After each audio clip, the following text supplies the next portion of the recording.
We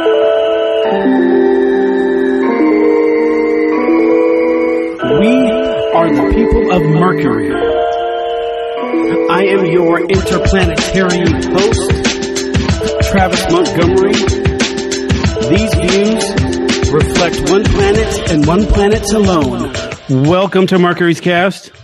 I'm your host, Travis Montgomery. Today we are joined by regular-ish co-host Alexander, and we have a new guest that I am anxious to bring to you guys, and let's dive into him. But Alex, what's going on with you right now? Not too much going on my side. I'm just waiting for the AC units to get there on my job so we can continue banging this baby out. But how are you doing? Got a 1 day road trip ahead of me, and then another 2.5 to 3 day road trip ahead of me. Moving from sunny California, although it did snow in Sacramento yesterday, so I don't know about sunny anymore. Wasn't that weird? Yeah, it's been hit. It hailed here. I heard it. I got hit in the head yesterday, but with hail. Yeah. I was getting hit in the head with hail. So what in the hell was that all about? Right. Showing your age there.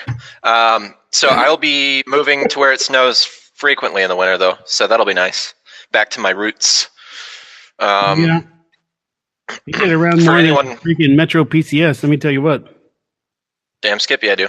For anyone that doesn't know, I'm an Ohio native. So interesting living in California and watching everyone go insane over hail when we get golf balls sized hail. Yeah, right on. Yeah. Let's bring on our next guest, Mr. Jordan Dixon-Hamilton. How are you feeling on this lovely Monday evening? How cold is it over there in our nation's capital? I'm feeling great. It's not too cold. It's been like a warm week. Warm for me now is like 45 to 50 degrees. Okay, so as it should be. We've learned that you're from Palmdale, and how'd you get started in this? Let's just dive into why you're in Washington D.C. right now as a prerequisite to the rest of the conversation. How did you get the gig to be on an intern? Because I saw you with some with some White House clearance or something, and tell me about how you got the gig and what were you doing at the damn White House? I interned. CSUN has this beautiful opportunity. They send students to DC, so I found an internship. So I'm interning on the Hill. I was just at the White House last week for a tour, but it made for some really great photos. Yes, I saw that. And the tour is really boring because they only give you a tour of the East Wing and nothing important goes down in the East Wing. So I recall seeing that TV show. It was the offshoot of the West Wing, except all they did was give tours to interns. It was great. I love that show. Sounds about right. So what did you feel like? Any certain type of feelings walking into the White House? Did it have any kind of effect on you, or what kind of did it bring out any kind of emotion? Not really, because I was going through all the security before. I'd say I felt a lot more emotion when I walked into the Capitol, into the rotunda. That's a beautiful sight. Oh wow! Okay, so you're interning. What kind of a job could you be interning for that you get clearance to go into the White House and stuff like that? Well, that was just I'm interning for my member of Congress, and the members every month they get like special member passes for White House tours. Okay, so what member of Congress is it? A Democratic Congress or is it a Republican? He is a Republican. Because I saw you with the MAGA hat on, so that would be kind of weird. I don't want to say his name just because the people in the office are like really anal about being online. Okay. But yeah, no, that's fine. No, yeah, he's for sure Republican. Okay, how do you? Are you Republican? Oh wait, sorry. Yeah, for the most part. Interesting. Well, I identify as a Republican. I identify as a lot of things as well. that would probably make you kind of ostracized from maybe I'd say your friends or a lot of people in your age group or maybe people that you grew up with. Do you get flack from that? Yeah, I do. I catch a lot of flack. Like during election season, I lost like friends and followers online. Like a lot. It was pretty bad. Yeah, so did I. Even like lifelong friends where I thought we could have disagreements about certain stuff, and apparently I was wrong about that. I actually, if you don't mind, I lost one of my closest friends I've ever made. I don't make friends easy. I'm a hard person to put up with. I lost one of my closest friends, and the kicker is, I wasn't a Trump supporter. Okay. My issue with him was that I didn't critique him enough.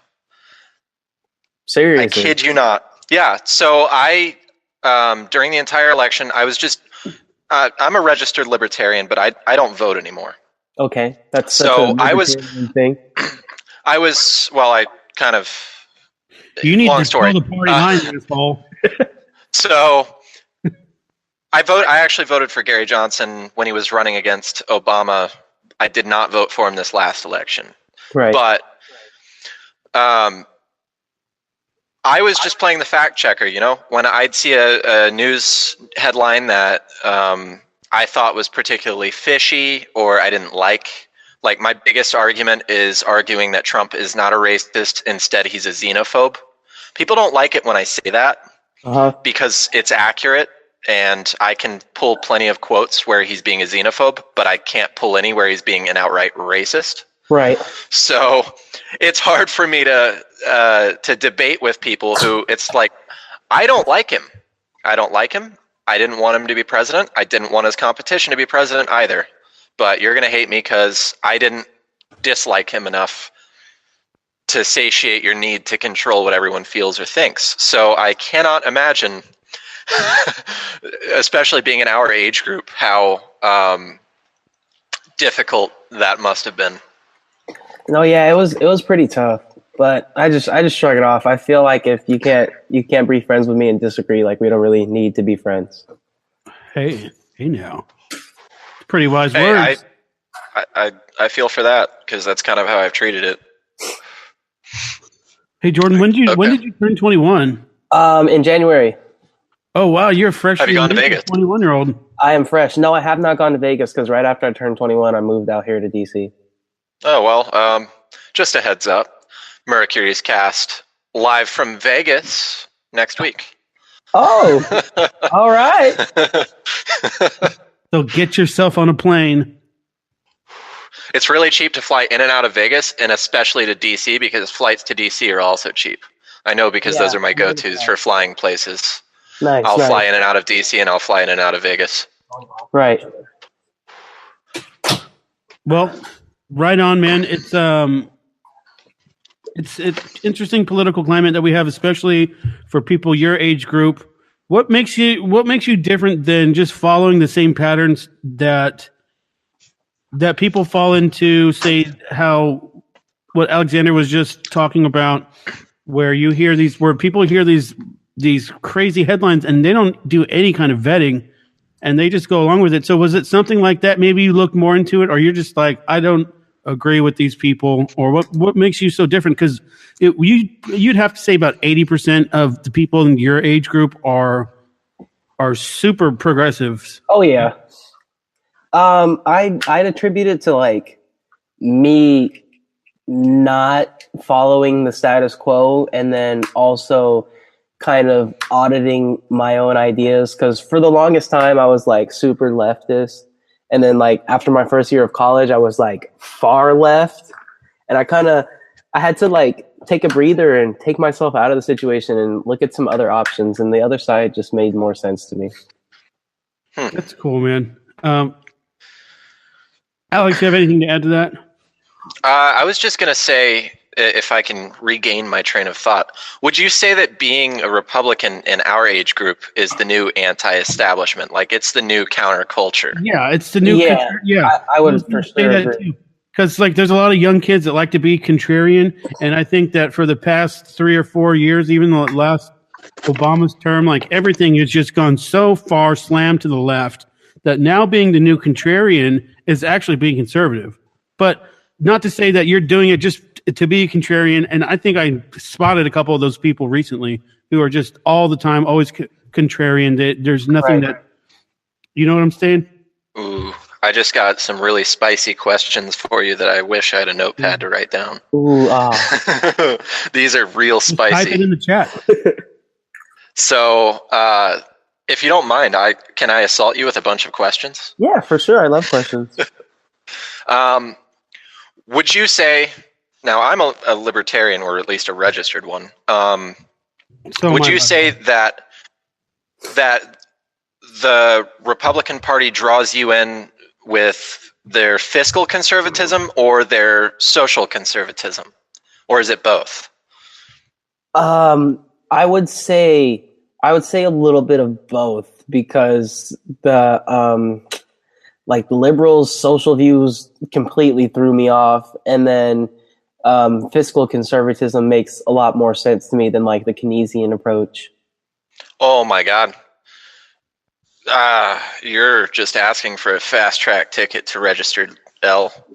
Don't bring up Keynes unless you want to ignite a fucking dumpster fire amongst various people within the left. Well, that's interesting. So another question: would you say that the close-minded liberal now I want to be fair to our audience members. I have personally seen many open-minded people on the left, people who understand that people have their, the right to their own opinions, etc. Would you say it's the close-minded approach that really solidified your move away from the regressive left towards a more progressive view? Yeah, towards 100%. politics. 100% would say that. And this one's more catered towards the college environment. It's actually the one thing that's kind of prevented me from going that route. What would you say the overall, or would you say that there's a push towards one political side or another in college or university campuses? Yeah, I would definitely agree to that. On CSUN's campus, it's not like extreme in your face, but like nearly all the professors, I'd say like 90% of them, extreme leftists. So they're gonna like try to input that in as much as they can, or just like talk shit about Donald Trump for any reason they can. Because it's become, the in reference. It's like a pop culture reference, except yeah, exactly. It's the POTUS. And how much Where time do you doing this compared to? I mean, do you take political science classes, or is it just you're in an English class? And no, yeah, I take political science classes, so I'm in them a lot, and I see this happen a lot. But the most like non-political science class this occurred in was in my intro to jazz class, and I don't even know how he found his way to talk about Trump in a jazz class, but he managed to do it. I have a theory, actually. Well, you see, jazz was pioneered by was the teacher black or white? He was Asian dude. Oh, even better. Well, jazz was pioneered by the dark man, and the orange man doesn't like the dark man very much, therefore Trump. Wow. Pretty much. Well, yeah, that's like a man teaching a course on feminism or something. I've seen weirder. That's all I got for now. I'll think of some spicy questions. You took a bunch of. How many times have you visited the White House or the Capitol? Was it just that one time? That was the only time I've gone inside the White House. But a lot of the times when I have free time, I'll just rent a bike and then go ride by the White House. Is it one of those green bikes? Yes, Lime bike. I love them.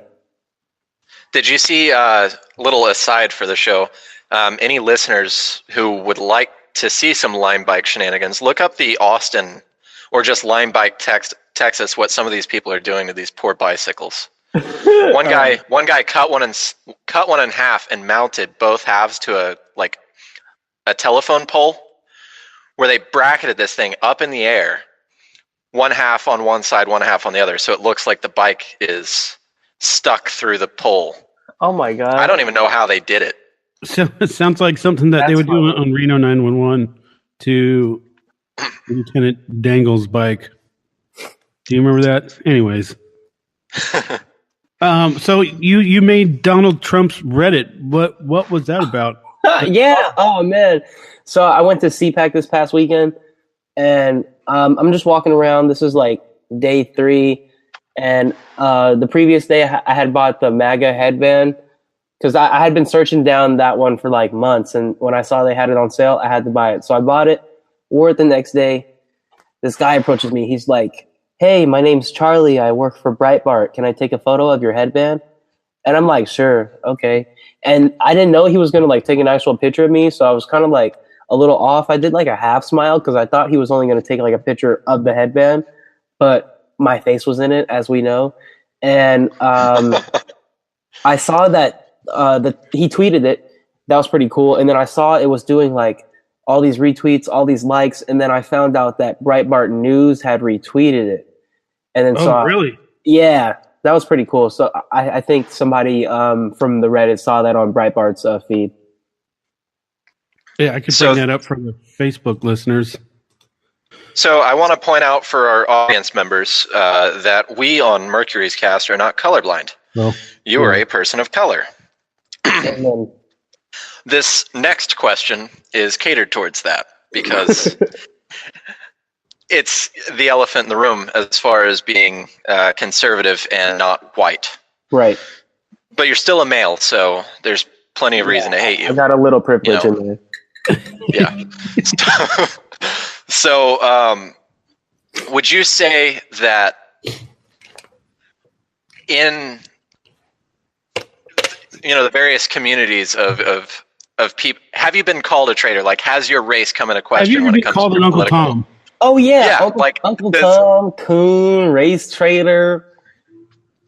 I've seen it all.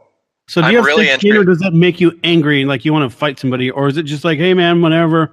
It like really pissed me off when I was like 9 and people would call me a white boy just for like talking the way I would talk, but I don't really care at this point. I'm more trying to get this one out.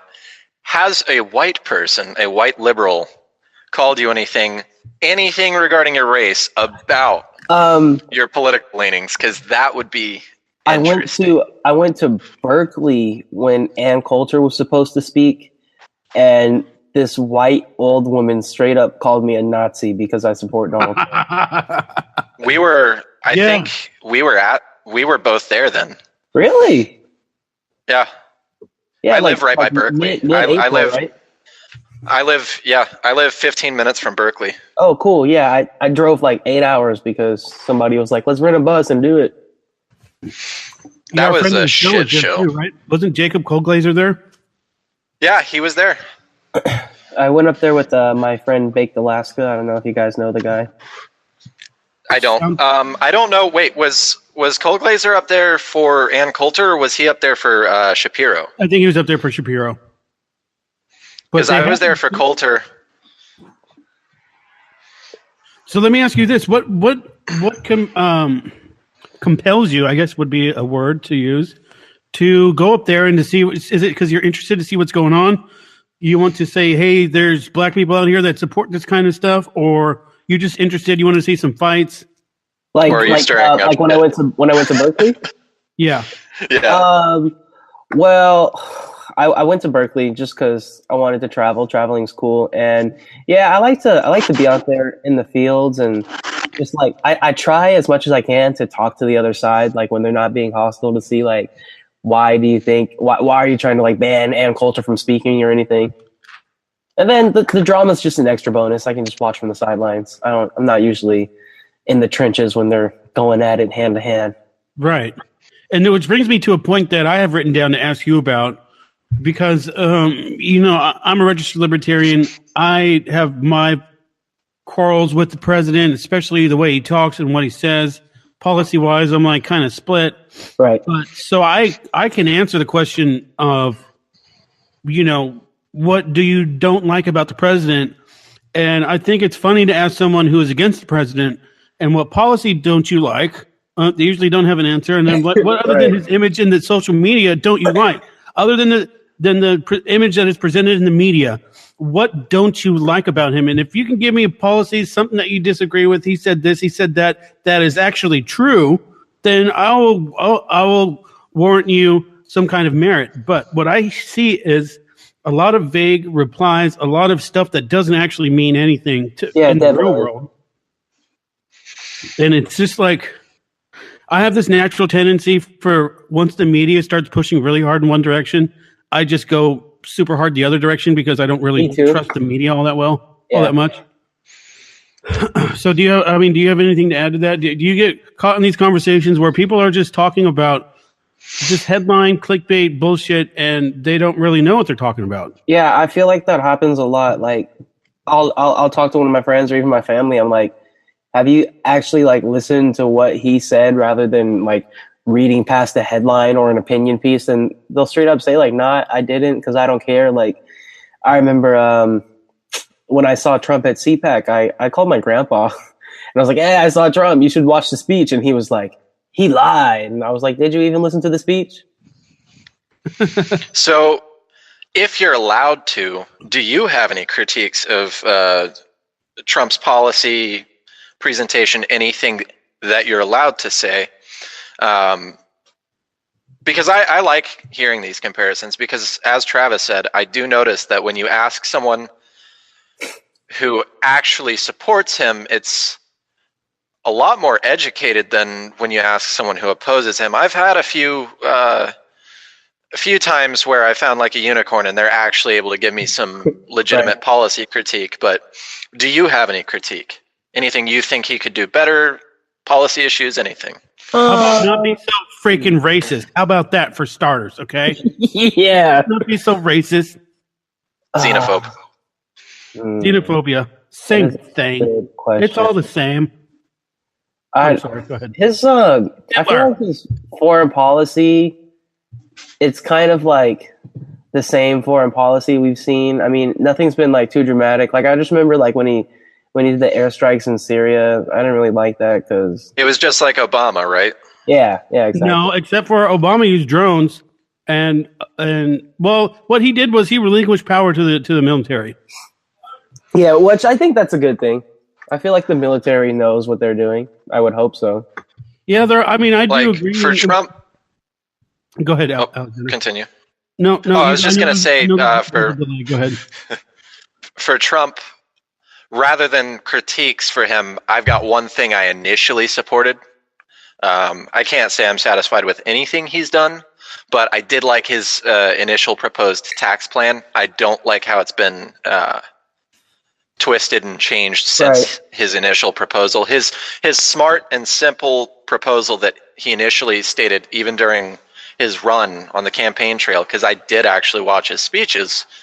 I didn't really think he was a television, reality show celebrity at that point. I'm like, this is a contender for president. I should probably watch his speeches. I liked his initial tax plan. That's it. What is it that you don't like about the current one? Yeah.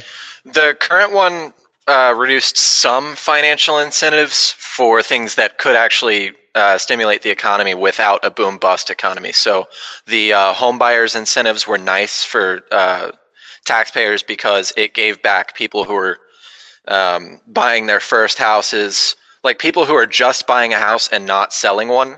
It gave them a really good tax advantage because of how much they're paying in taxes just buying a home. I think that what he did when he removed that incentive, that wasn't removing a welfare incentive, that was removing an actual working economic stimulus. Right, I get you.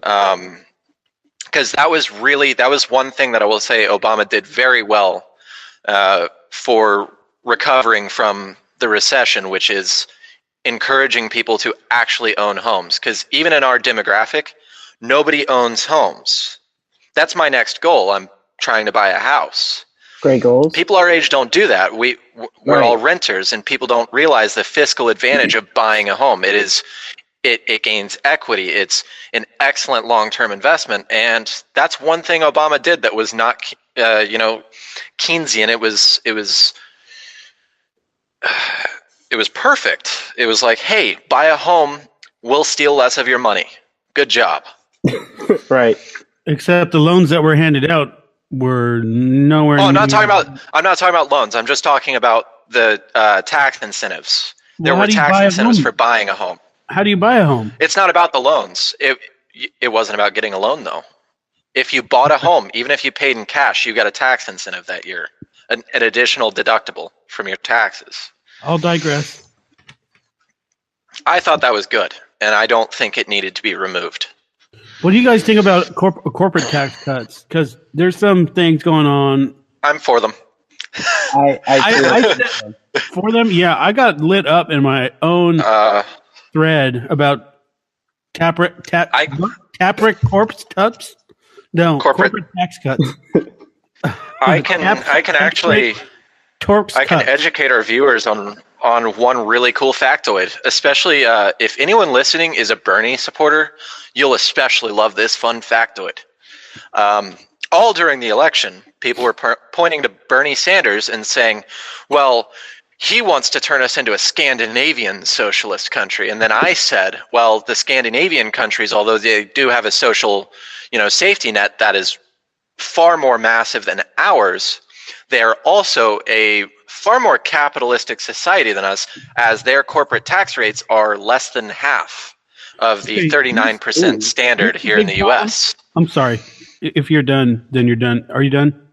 We have the highest corporate tax rates in the world. Nobody else taxes their corporations as high.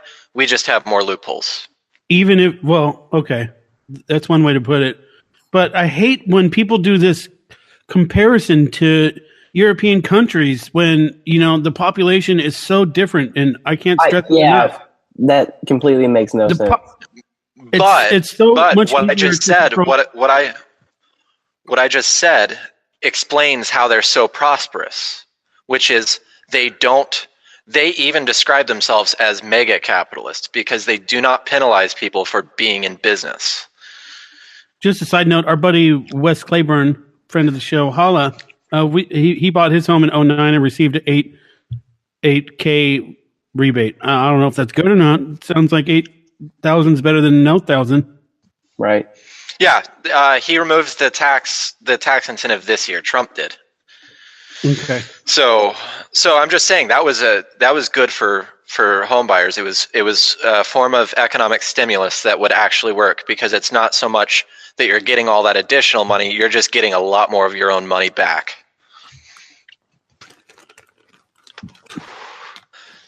I don't like it when the government takes people's money. If anyone couldn't figure that out. I feel like people kind of justify corporate tax rate being so high by saying like, oh, they're just a corporation, but corporations are composed of individuals who own the company, and they shouldn't be penalized just because they have a corporation. Especially the employee-owned ones.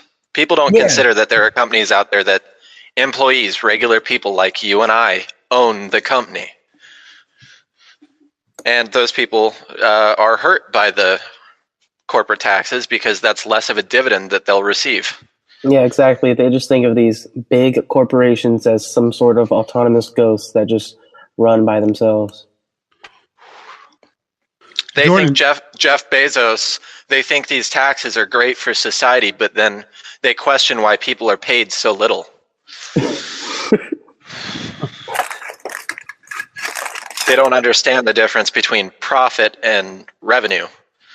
Well, I heard that when the taxes went through, a bunch of people got Christmas bonuses and stuff like that. But then I also hear people online that are bitching about, well, where's my tax cut coming? I haven't seen anything yet. Well, you may not be in the corporate tax bracket there, buddy. Sorry. But I guess there's. Well, I tell people this. I saw a lot of bitching about, once again, for any of our viewers, I don't like our president. But I will say this about his tax plan. Under Trump's new tax plan, I'm only going to get $68 more this year. But you're getting more money. Right? Like, they don't understand that if you are in the lowest income bracket, you're not going to receive a lot more because you don't pay very much to begin with. Right. I remember the first time I crossed over the threshold from like low income to like low to middle income, like when my bracket switched, and I saw how much more money came out of my checks, how much more money Right. I did, or how much less money I got back each year from what I paid in. I paid in close to $5,000 last year, and I got back $600. And these people are complaining, "Oh, I'm not receiving a ton more money this year." Well, I'm a high school dropout, and I managed to move up an income bracket, and these tax plans will actually save me money. And I think the middle class in this country is hurting a lot because of previous tax plans. So maybe instead of bitching about only getting $68 more back, which as far as I'm concerned, there's a lot you can do with $68. Right. You know, that's a couple handles. So, you know, instead of bitching about that, maybe be more proactive about pushing into the new bracket and experiencing more of a tax cut. I don't know. But I'll just be accused of pushing the pull yourself up by your bootstraps approach. How dare you say that? I know it's not that simple, but that's just an oversimplification of. It's like the principle. Pick it. You know, put your life together, people. A little bit of can-do attitude, some hard work, and maybe a little education. You can get yourself a little more than $68 a year. Yeah, maybe. Ever so slightly more. I'm more pissed about current tax code that I was reading, but I digress. Is there anything you'd like to add to this? Well, I'd like for you to try and look at the camera when you're talking. That'd be great. But, I mean, you don't have to. I'd like for it to be somewhere like right here. I mean, that's a great view. But I'm just, I'm just throwing it out there. Can you see me now? I can see. Can you see me now? Good. Tupac, you can't see me. I'm Tupac. Oh, some people are going to get that one, and some people aren't. California love. Jordan. So, yeah. Main issues facing this country. Now, I'll start with. I would say the national debt is pretty bad. Oh yeah, that's something that we would need to work on. So, deficit. What say you?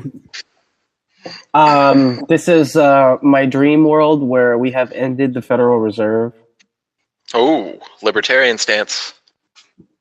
Yeah, you might be more libertarian than you realize. I might. You're going to be waving a porcupine flag next year.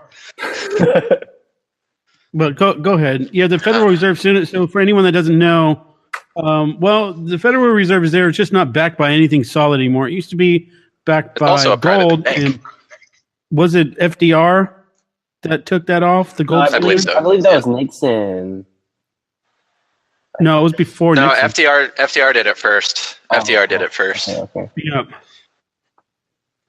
So now that our money's not backed by anything, they can just print, and it has no like monetary value. They can just print, and they just throw money at any situation. They print money and they sell bonds, and people buy them like from China, which is kind of a concern.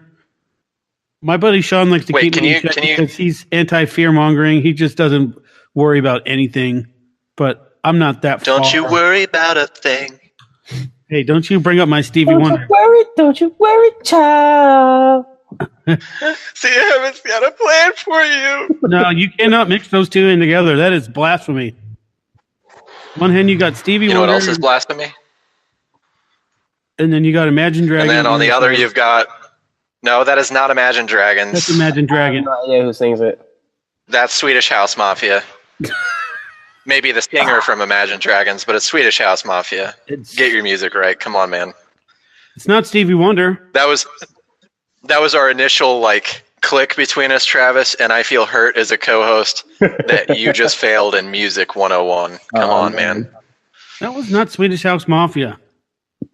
Yes, it was.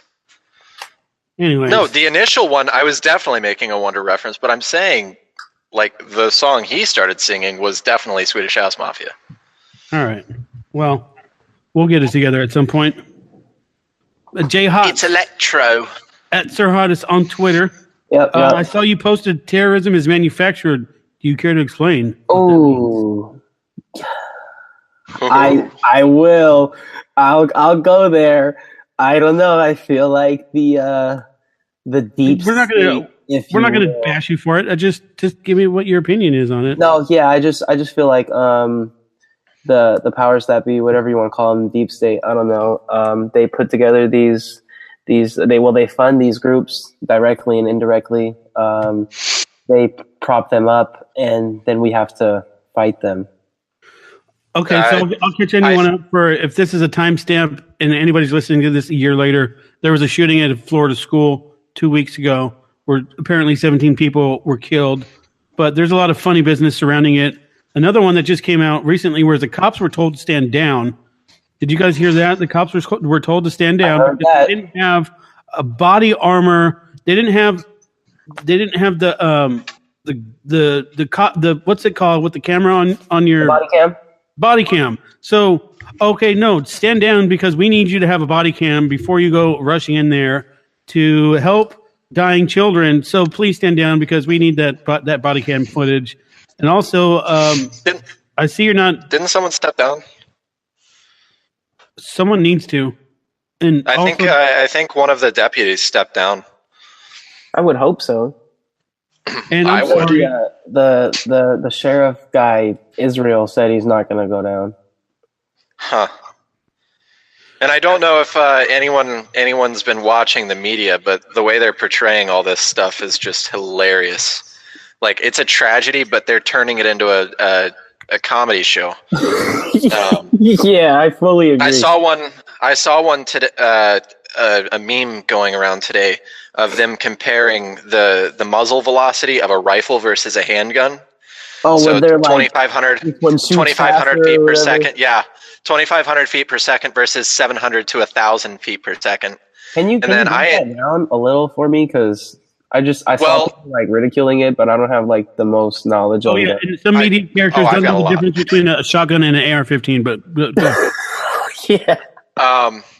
So muzzle velocity, that's the speed at which the bullet is leaving the barrel.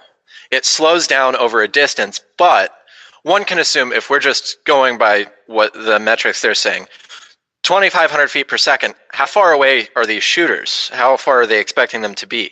Because at 700 feet away, it would take a second for the 9mm bullet to hit the target. 1 second.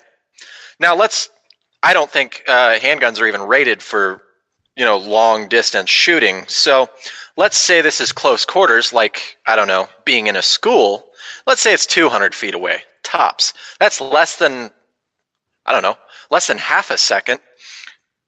I'll use bigger numbers. I'll round up here. That's less than half a second between pulling that trigger and a bullet hitting something, 200 feet away. Right. With the rifle, that's a quarter of a second. I don't know if you guys can dodge bullets. I can't. Bro, I have the fastest cartwheels. Don't think I have that ability. Ever. I watched The Matrix a few times, so I think I might be able to. I also watched Wanted. I can the shit out of the classroom. Just put it that way. Well, I went ahead and posted this as a rebuttal. Anyone that's familiar with the handgun, the FN57, knows that it has a muzzle velocity of 2,500 feet per second, and they're also jacketed hollow points.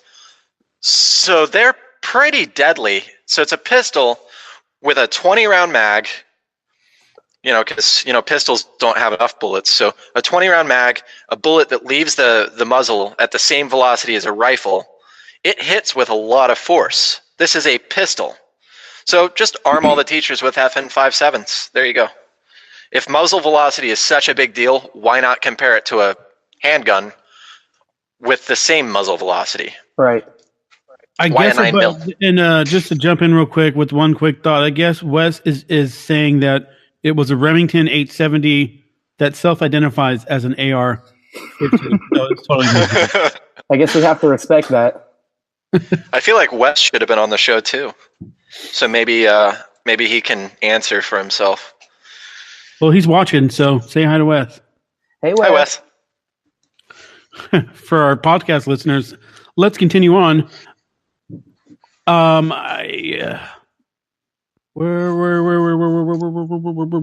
want to run for president? No. Let's go for this. Yeah. Thoughts on David Hogg, and you seem that you got the deep state mind. We got the sympathy podcast out of the way yesterday, so we can go full hog.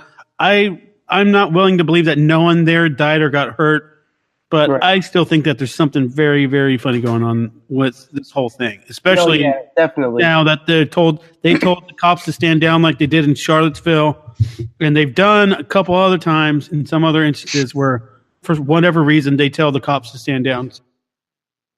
Do you feel like that's a weird tactic at all? Like, hey, stand down. We're just going to let like these kids act as bullet sponges. And I think we'll just wait for him to run out of targets and or ammunition. Stand down, cops. That's not the policy that I would go for if I were in that position. But absolutely not. His body has... and this David Hogg guy has been seen at other places, and it's just his dad was part of the FBI. His mom works for CNN. He's been in the booth before. So sketchy. It just reeks to high hell of something else than what we're being told.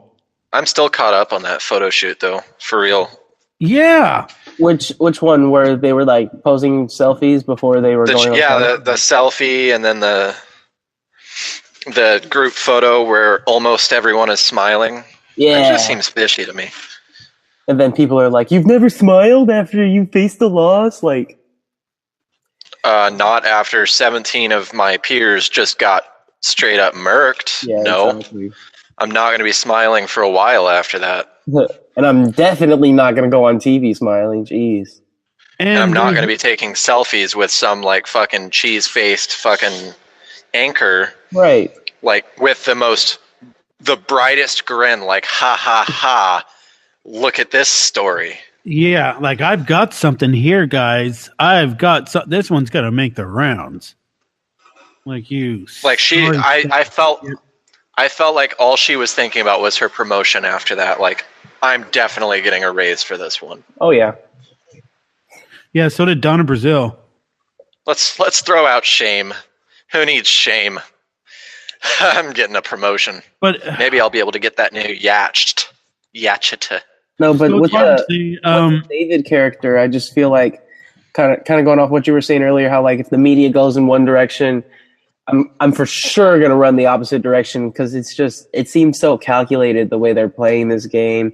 And they're like, okay, this guy, he's right. You can't criticize him. You can't call him stupid. You can't say his ideas are wrong.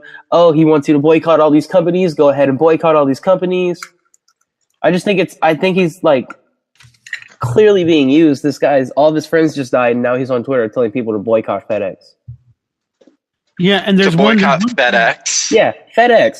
They do realize they're going to have a really hard time doing that, as the United States Postal Service uses FedEx. They're boycott FedEx. Supposed to be on Thursday, where everyone's supposed to not use FedEx. Amazon. I think I might buy something on Thursday just to piss them off. You could buy. Oh shit! The things you could buy. You could buy yourself a MAGA rebel flag via Amazon Prime through FedEx shipping. God, yep, it'll be here with free FedEx shipping. Okay. And it's funny. I never wanted to paint myself as a Trump supporter because of how much flack you get, and I don't really agree with the guy and what he says and how he says it. But the more that you defend him, the more that you just become a Trump supporter. I've been finding out, because the stupid media puts up so much dumb shit, and somebody will post it, and you're like, look, this is why it's wrong. Here's the counter arguments. Here is the real story. And the headline will be like, Trump had sex with 3 hookers in the White House. And then once you said, oh, Trump had a tour with 3 sexy models, and then it'll be like, well, Trump wasn't even in the room, and they just did a White House briefing. But wait, sex workers. Why is it that sex workers are okay unless they're used to damage a politician?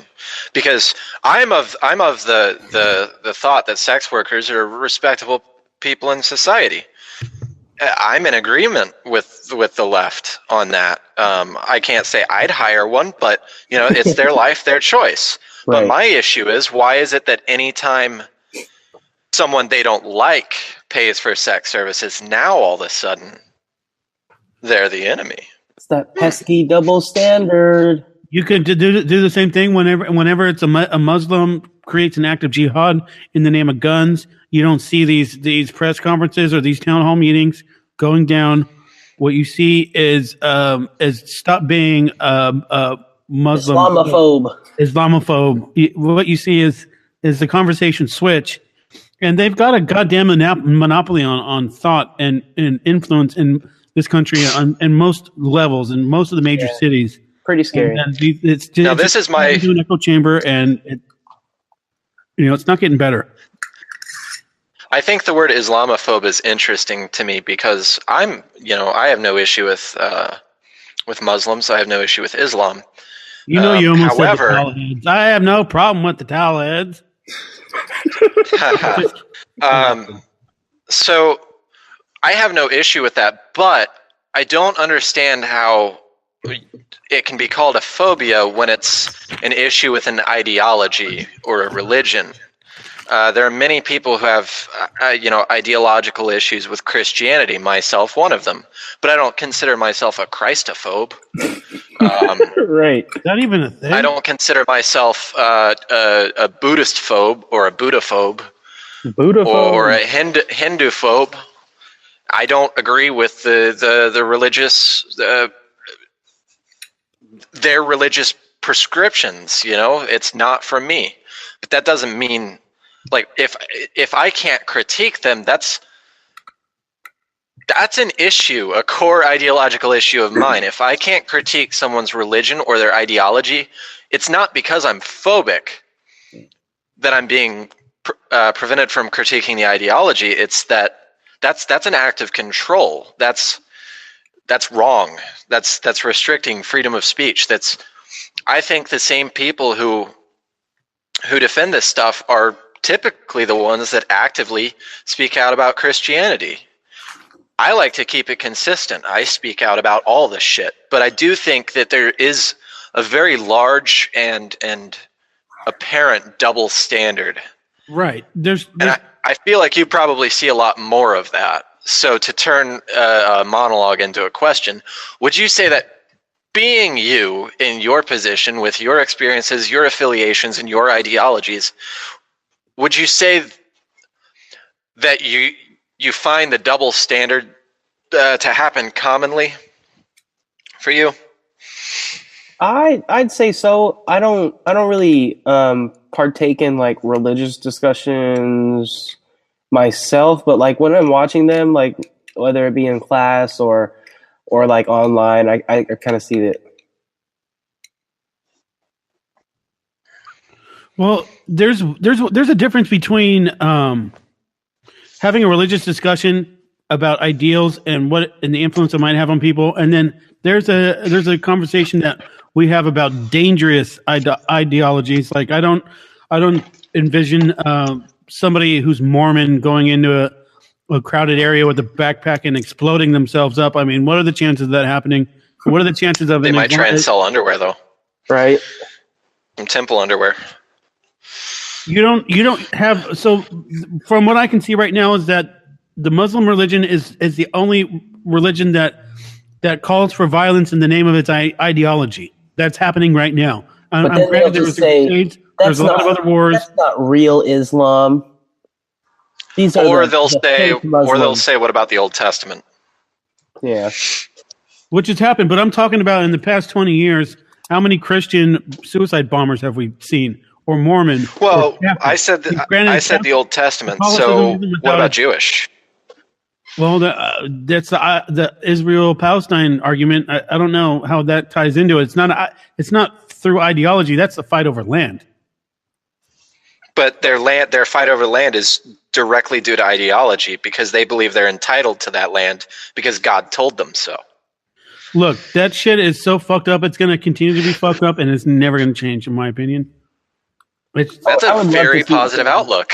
It's just not until Iran gets a nuke and they're going to nuke Israel, and then Israel's going to it's going to turn into World War III. Then yeah, that's a positive outcome on how that situation is going to end. Okay, so I got an interesting pop culture segue for us. Just want to get this in while it's fresh in my mind. Has anyone here watched that Netflix series Altered Carbon? No, can't say that I've heard of it. So it's really good for one, and two, they flipped the Hollywood token character plug so well. So the character starts off as Japanese, but then he's reskinned as a straight white male. What? That sounds interesting. So in the first few seconds, I'm like, holy shit, people on both the left and the right are about to flip shit on this one. Well, everything's made out of carbon almost, right? Well, the idea is that these people can jump, or your consciousness is stored in a device in your neck, and when your body dies, you can just be transferred to a new you know what? Yeah, gel, Sean's watching that. It's not a documentary. So good. It's a no, it's TV so show. good. It's so good. I jumped in the middle. I don't know what this has to do with dangerous religious ideologies, but because in the show, if you have religious coding, you cannot be transferred into a new body. When you die, you're dead. Even if you're murdered, they can't spin you back up in like a virtual reality and ask who killed you. And that's a dangerous ideology, in my opinion. You mentioned that because I watched an episode with Sean. I was kind of lost, but it did look really good.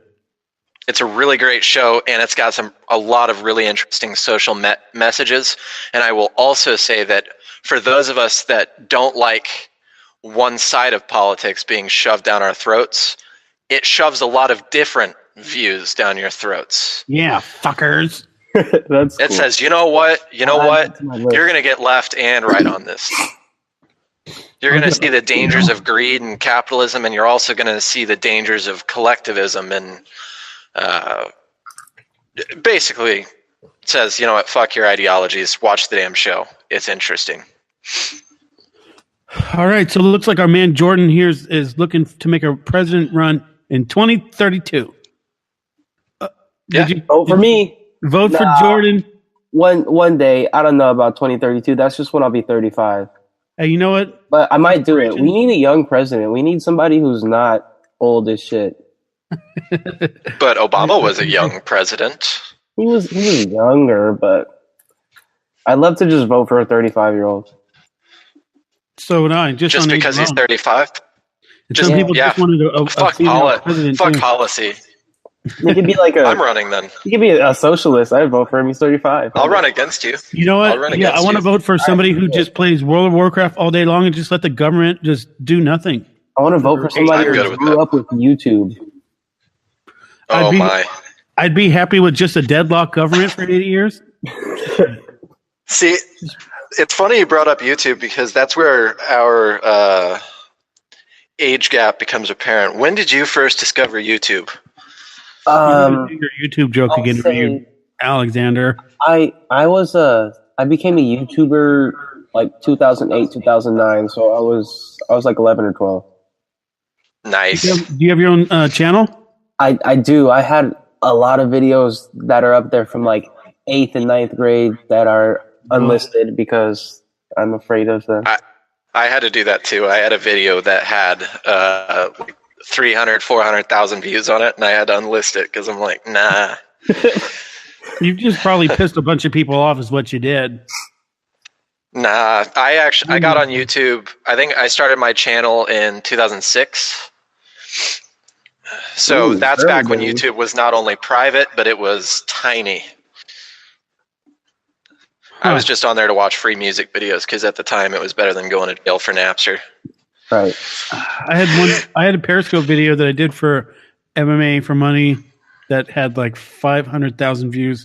We ended up hitting this hashtag, which I can't even remember what it was for. I think it was a giveaway, but there's some hashtag that was just super duper hot, and I mean, there was no rhyme or reason to it. It got 500,000 views. If only we could do that on the show. Hey, you could always retweet your appearance on the show. You know what? I'll tag him when I post it. I'll post it tonight, and it's getting late for him. We're almost out of time, anyways. We are. I got some stuff to do. This was fun. This was fun. We'll have to do this again. Yeah, no, we'll definitely talk with you again. I find you very fascinating, and I want to hear more of what you have to say. Do us a favor. There's a lot. Okay. Yeah, what's up? Don't get hired by InfoWars so that you're too busy to appear on the show again. Yeah, because that happened to one of our younger lads. Seriously? Yeah, I got hired by InfoWars. He didn't come on anymore. Oh, man. God damn you, Jacob. We miss you. We miss you, Jacobs. I think Jacob was our first MAGA guy, so it's a kind of circular, prophetical series of guests. Him or John Bewley, who is probably going to listen to this, but he's kind of distant and coming on. I'm sure he'll be on again. I want to get him and Ryan on to do a Baltimore episode. Ooh. But anyways, so recap, just unpack this thing. Jordan, you had a good time? 100%. Sweet. Alexander, I know you had a busy day, and just keep trudging along. Everything's going to be just fine. Just keep your okay. Enjoy that trip tomorrow, man. Safe travels. Safe travels this weekend. I hope I might actually do a live update tomorrow on the Mercury's page for the trip. Maybe share a video of my snack foods. Also in clothing, which I'm not wearing any. In closing, Wes Claiborne said that these millennials, which he's probably referring to you two, give me hope in the generation that will be running my nursing home. I didn't read the rest of it. I'm not changing his diapers. Somewhere where you live and not in Southern California, because I don't know about all that. Being like 87 years old with a MAGA hat, you might want to leave that one. No. Oh, no. Oh, boy, I can just see it. 87-year-old gets beat up by leftist thugs. No, at that point, it will be a huge collective, like another political party, the Antifa party. I can see it now. Oh, yeah. Oh, that actually brings me to my next plug. In the on the Mercury's cast page, I will be posting an update. I found a really interesting Antifa-related video to get back to that series from like last summer. A little undercover stuff. That was through Cernovic? Who was it? No, it was another podcast. It was another podcast show, actually. It was what's his face? Yeah, he was on Rogan too. We'll talk about it later. I actually would like to bring back Jordan to talk about Antifa, because I feel like he is Antifa. So this I definitely want to bring that one back up. We will. We'll do a whole episode on it coming up in the near future. This is the point of the show where we drop our tagline, and this is where Alex messes it up, where we just tell people to step your game up. So why don't you go ahead and tell the people to step their game up? Step your game up. Oh, he did it right. Step your game up. Look at that. He had their finger pointing for anybody that was watching it on Facebook. Got that part. And I'll do the same thing. Hey, how about you step your game up and quit listening to that bullshit? So it's not step game, you're up. It's step game, you're up. Okay. Step your game up. Game your step up.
either you right. Either you right. Either you right. Either you right. Either you right.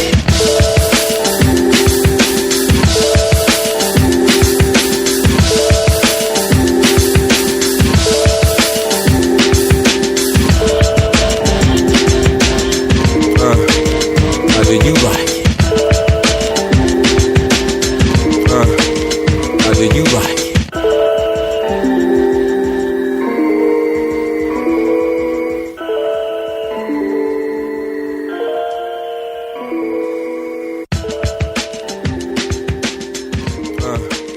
Either you right.